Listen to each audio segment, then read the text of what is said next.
Since I was a child, I still remember my father always forced me to watch him working at home. I always question why he always forced me like this.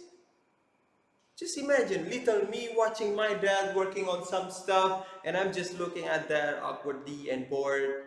And even one time when my father sees me doesn't give focus or attention, he shouted at me, "Hey, what are you doing? Watch people work." And then I cried. Ladies and gentlemen, at this age, now I understand why my father always forced me to watch other people work or why he is working. You see, I have a passion in public speaking. I think I started it when I am in high school.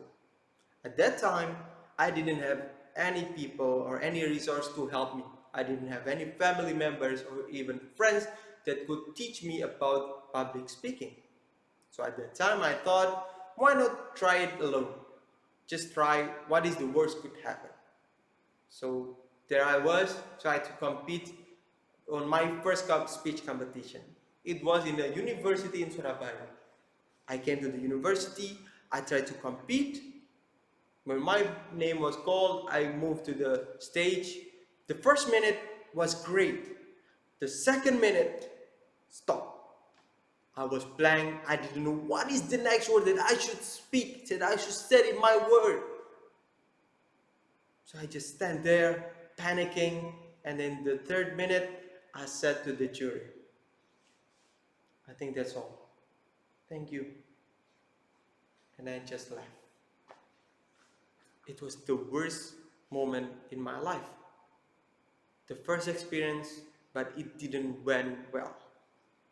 And I start asking myself, should I quit? Is this my passion? Until one day, my English teacher, his name was Mr. Yakin. Mr. Yakin asked me to be the MC for the school's anniversary. Shocked? Yes. Scared? Of course! It was my first time, my first experience to do some MC thing. So I said to him, "I didn't have the courage, sir. I didn't have the resource to do it." But he said to me, "It's okay. I'll give you some ways." Oh, okay. I tried. So I tried to give this a shot. One day, weeks before the event, Mr. Yakin brought me to the other school. And at that school, there was also an anniversary event at that school. Mr. Yakin, while brought me, he said to me, "While we are here, watch the MC works." Sound familiar? Just like my dad said. So at that time, I tried to observe and learn from the MC at that other school. And one time I feel like I was bored. I was bored to watch him for 5 hours listening to MC. I was bored.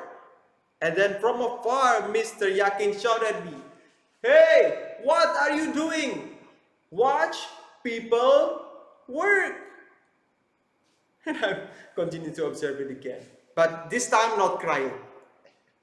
So, ladies and gentlemen, fast forward to the day of the event at my school. I tried to give it a shot, and fortunately, I did it well. And it was my first, even though it was my first experience, I very enjoyed the experience. Ladies and gentlemen, what I want to tell you today is that sometimes you live in a place like a dust bowl. A place where you didn't have any resource or anyone or anything to help you to find your passion or to learn your passion. Some like a dust bowl. The land was very dry that you could plant anything. You cannot grow anything. But remember, there is still the power of perseverance. The power for you to keep trying and trying. While you're trying, remember, even though you didn't have any resource, remember what Mr. Yakin and my father said. Watch people work. When you didn't have any resource, find other resource outside your dust bowl, outside your area, so you could grow your passion even more.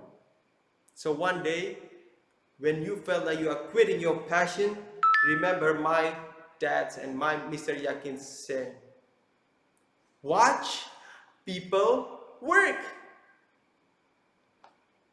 Thank you very much.